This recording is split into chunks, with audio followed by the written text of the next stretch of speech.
আমরা আজকে দেখেছি যে ৭১-এ মানবতা বিরোধী অপরাধের মামলায় মৃত্যুদণ্ডের রায় বাতিল করে জামাত ইসলামের নেতা এটিএম আজহারুল ইসলামকে বেকসুর খালাস দিয়েছে সুপ্রিম কোর্টের আপিল বিভাগ। এ নিয়ে জামাতে ইসলামী উচ্ছ্বাস প্রকাশ করছে।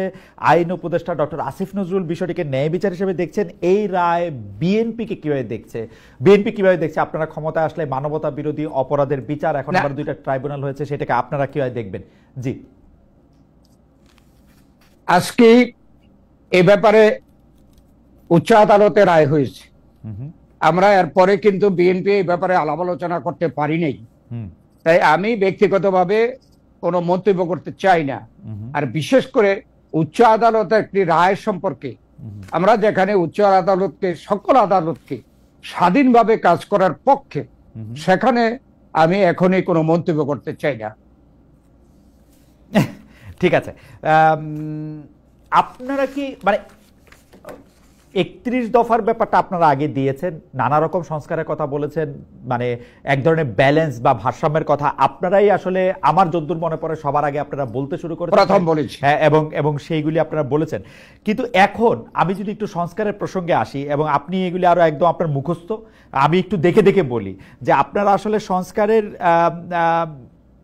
যে বিষয়গুলো বিএনপির অন্তত আমার কাছে মনে হয় যে বিরোধিতা করার দরকার নাই, কিন্তু সেগুলির ব্যাপারেও আপনারা সাংঘাতিক বিরোধিতা করতেছেন। আপনি যদি আমরা আপনার কাছ থেকে যদি একটু শুনি যে একটু অল্প অল্প করে যে সেগুলি কেন, যেমন ধরা যাক প্রধানমন্ত্রী 2বারের বেশি হতে পারবেন না, আপনারা এটাতে আপত্তি কেন জানাচ্ছেন? মানে প্রধানমন্ত্রী 2বারের বেশি না হতে পারাটাই তো আসলে একটা রাজনৈতিক যে অঙ্গনের যে স্বাভাবিক চলমান বা স্রোতধারার মতো চলমান, সেটাই তো হওয়া উচিত, তাই না?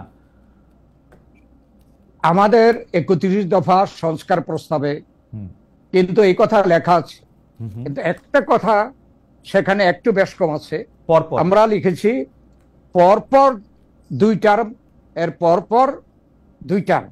জি, এখন পরপর 2 টার্মের পরে আর হতে পারবে না। হ্যাঁ, এখন যদি দেশের পরিস্থিতি এমন হয় যে কেউ 2বার প্রধানমন্ত্রীর পরেও তার ডিমান্ড থাকে, দল তার পপুলার থাকে, একটা গ্যাপ দেওয়ার পরে আবার যদি দল তাকে পছন্দ করে, তো এটা স্বাধীনতা রাখার জন্য আমরা বলছি পরপর। যেমন আমেরিকায় বর্তমানে যে প্রেসিডেন্ট, সেও কিন্তু এক সময় প্রেসিডেন্ট ছিল, কিন্তু পরের বছরে সে দাঁড়াতে পারে নাই। পরপর 2 বছর পরে আবার সে নতুন করে ইলেকশন করেছে, জনগণ তাকে নির্বাচিত করেছে। উনি পাস করে নাই, ফেল করছে। হ্যাঁ, যাই হোক, ফেল করছে। যাই হোক, এরপরে সে আবার সে কন্টেস্ট করে জনগণই ভোট দিয়েছে, তার জন্য সে নির্বাচিত হয়েছে। তো আমাদের কথা ছিল যে পরপর 2 টার্ম প্রধানমন্ত্রী থাকার পরে সঙ্গে সঙ্গে আরেক টার্মের জন্য হতে পারবে না। এরপরেও যদি জাতির প্রয়োজন থাকে তখন সেটা দেখা যাবে। প্রধানমন্ত্রী দলীয় প্রধান, মানে আপনারা চাচ্ছেন যে প্রধানমন্ত্রী 2বারের বেশি যদি পরপর হওয়ার পরও যদি তার আর ডিমান্ড থাকে, তাহলে সে আবার এটা হইতে পারবে, এরকম একটা জায়গায় আপনারা রাখতে চান। কিন্তু আমার কাছে মনে হয় যে যেই কারণে আমরা ফেসিস্ট বলি শেখ হাসিনার পক্ষে, যেমন আপনিও শুনেছেন, এবং আওয়ামী লীগের পক্ষ থেকে 2041 সাল পর্যন্ত প্রধানমন্ত্রী থাকবেন বা আওয়ামী লীগ থাকবে, এরকম একটা, তো ওইটা তো আসলে একটা স্বাস্থ্যকর, মানে হয় কি আসলে খুব বেশি হেলদি পলিটিক্যাল প্র্যাকটিস কি হয়? না, সেটা হয় না।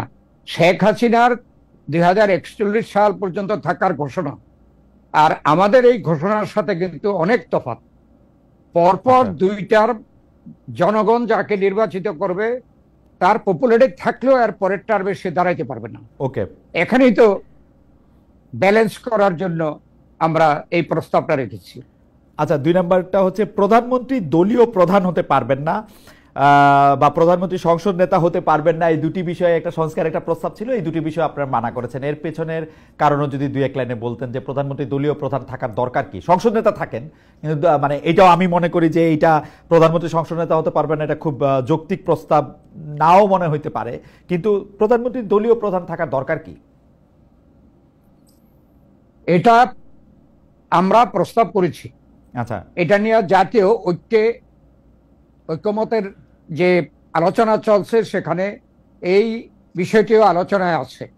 তবে আমরা বলতে চাচ্ছি, বর্তমানে যে দেশের অবস্থা, যিনি প্রধানমন্ত্রী হবেন তিনি যদি দলের প্রধান না থাকেন, দলীয় যে সাংগঠনিক ডিসিপ্লিন সেটা নষ্ট হয়ে যেতে পারে।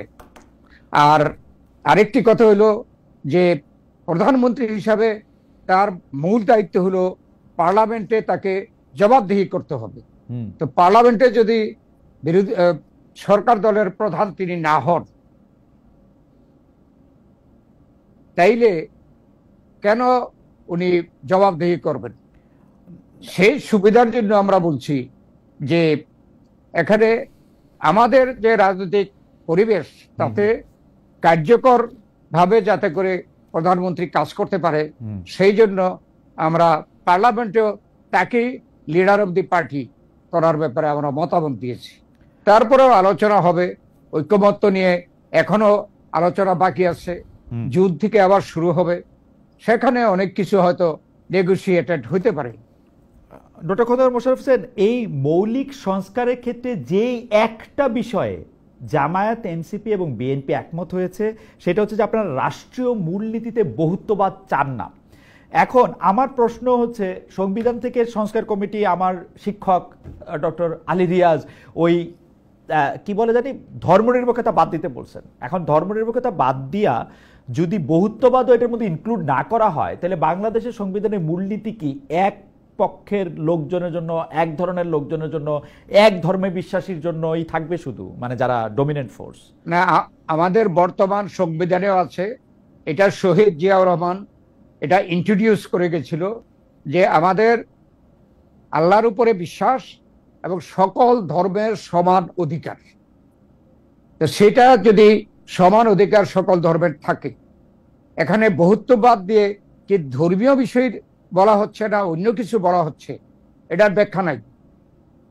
তাই আমরা বলছি যে সংবিধানে এখন যেভাবে আছে আল্লাহর উপরে বিশ্বাস, যেহেতু 91% এর মুসলমান এই দেশে, তো সেই জন্য তাদের যে রাষ্ট্রীয় মূলনীতিতে থাকবে হচ্ছে আল্লাহর উপর বিশ্বাস, সর্বশক্তিমান আল্লাহর উপর বিশ্বাস, এবং তো সঙ্গে সঙ্গে আছে সকল দলের সমান অধিকার। সর্বশক্তিমান আল্লাহর প্রতি বিশ্বাস তো তাহলে মানে 100% মানুষই তাই করতে হবে মূলনীতিতে, তা থাকলে মানে আলাদা কিছু করতে হবে না। না না না, ওখানে তো মূলনীতিতে শুধু আল্লাহর উপরে বিশ্বাস এটা না, আল্লাহর উপরে বিশ্বাস এবং সকল ধর্মের সমান অধিকার। আর বহুত্ববাদ আমরা মনে করি, আপনারা বহুত্ববাদকে বাদ দিতে চাইলেন কেন? মানে এটা তো বহুত্ববাদী মনে হচ্ছে, সবার যদি সমান অধিকারই থাকে, এটা তো সব ধর্ম, যেহেতু এটা আছে এতদিন পর্যন্ত প্র্যাকটিস হচ্ছে। এখানে বহুত্ববাদ বললে ধর্মীয় বহুত্ববাদ না বলেও অন্য কিছু এখানে এটা ইন্টারপ্রিটেশন হইতে পারে, সেই জন্য আমাদের এটা সম্বন্ধে, যেহেতু এটা আছে সেই জন্য যেভাবে আছে সেটাকে আমরা সমর্থন করছি। আপনারা এই বক্তব্যের সাথে একমত হন নাই যে জ্যেষ্ঠতম বিচারক প্রধান বিচারপতি হবেন? এইটা কেন, মানে এইটার ব্যাপারে আপনাদের আপত্তি কেন? এটার ব্যাপারে এখানে যেভাবে আসছে বর্তমানে, হ্যাঁ, জ্যেষ্ঠ বিচারপতি যদি কাজে সক্ষম থাকেন তাহলে তো তাই হচ্ছে।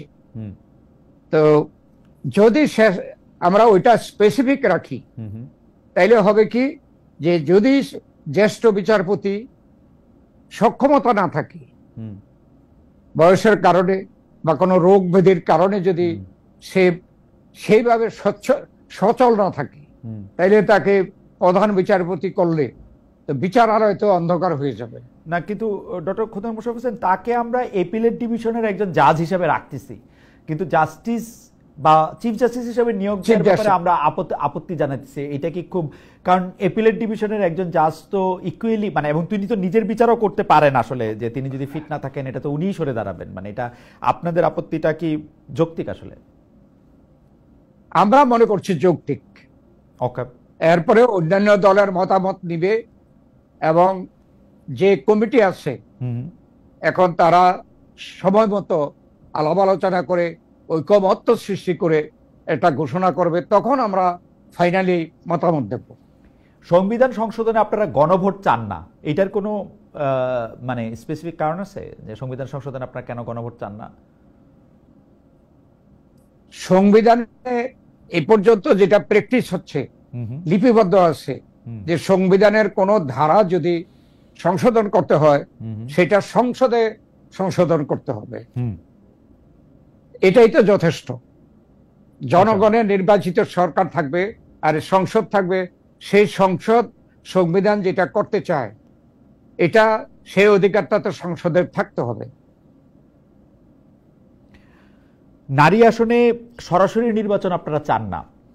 নারী আসনে সরাসরি নির্বাচন হলে কি মানে মানে এইটাতে আপনাদের কেন আপত্তি? যেহেতু এই পর্যন্ত নারী আসন সংখ্যা আমরা ক্ষমতায় থাকতে বৃদ্ধি করে 50 করেছি, এবং এখন যদি নারীদের সরাসরি নির্বাচন করতে হয় তাহলে দেখা যাবে যে একজন নারী আসন 3টি আসনে নির্বাচন করতে হবে। এটা কি সমতা হলো? একজন পুরুষের সাথে একটা আসন থেকে নির্বাচিত হবে একজন পুরুষ, আর একজন মহিলা 3টা আসন থেকে নির্বাচিত হতে হবে, সংসদীয় 6টা আসন থেকে। রাইট রাইট, সংসদীয় আসন থেকে, সংসদীয় এলাকার আসনের ভিত্তিতে বলতেছেন। কিন্তু এখনো যাই 50 সংসদ সদস্য আছেন তারা তো মোটামুটি ভাবে মানে স্বাভাবিক কনস্টিটিউয়েন্সি ধরলে তারা তো আসলে 5টা 6টা সংসদীয় আসন সমান জায়গাতেই হয়, কিন্তু তারা তো 6টা আসনে গিয়ে সরাসরি নির্বাচন করতে হয় না। ওকে ওকে, আপনারা মেজরিটি পার্লামেন্টের যে সংসদ সদস্যরা তারা এখানে এ পর্যন্ত যেভাবে হয়েছে যে প্রপোর্শনেটলি মহিলা আসন দেওয়ার সময় যে দলের যত পার্সেন্টেজ এমপি হয়েছে সেই পার্সেন্টেজে মহিলা এমপি দেওয়া হয়েছে। ওকে, জাতীয় সাংবিধানিক কাউন্সিল একটা করার কথা বলা হচ্ছে যেটা আপনারা আসলে রাজি হন নাই, এবং সেই জাতীয় সাংবিধানিক কাউন্সিলের মাধ্যমে সাংবিধানিক পদগুলিতে নিয়োগ দেওয়ার কথা একটা আলোচনা আসছে, সেইটাতেও আপনারা আপত্তি জানিয়েছেন। আমরা মনে করি যে বাংলাদেশ এখন যে অবস্থা, এই অবস্থায় এত কিছু করার মতো সময় এখনো আসে নাই। কিছুদিন আগে আপনারা জানেন যে আমরা হাইকোর্টে গিয়েছিলাম, আরো অনেকে গিয়েছিল সংবিধানের ৫তম সংশোধনী বাতিল করার জন্য, কিন্তু হাইকোর্ট থেকে রায় দিয়েছে সংবিধানের কয়েকটি ধারা বাতিল করে বাকিগুলোর কথা লিখেছে আগামী সংসদ এটা এই সকল বিষয়ে সংশোধনী আনতে হবে।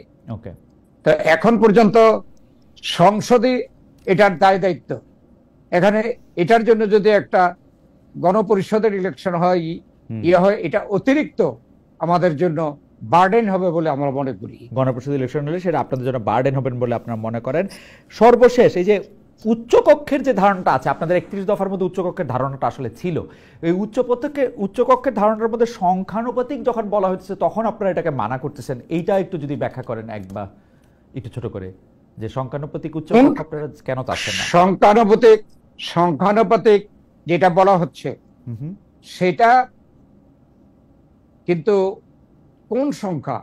ভোটের সংখ্যা, সেটা সংসদের ইলেকশনের ভোটের সংখ্যা। উচ্চ আদালতে আমরা যেটা প্রত্যাশা করি যে উচ্চ আদালতে যেসব দল সংসদে আসবে তারা আলাপ আলোচনার ভিত্তিতে উচ্চ আদালত তারা প্রতিষ্ঠা করবে। সেই জন্য আপনারা সংখ্যানুপাতিকটা আপনারা চান না।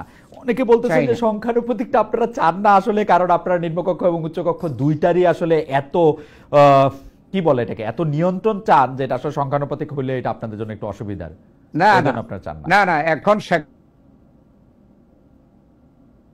এখানে সেই সংখ্যা এটা আমরা পার্লামেন্টে যাব, এবং সেখানেও উচ্চ আদালতে নমিনেশনে দেওয়ার সময় তখন আমরা নিম্ন আদালতে সংসদে কি পার্সেন্টেজ আমরা আসন পেয়েছি সেই মোতাবেকই তো বিতরণ হবে। ওকে।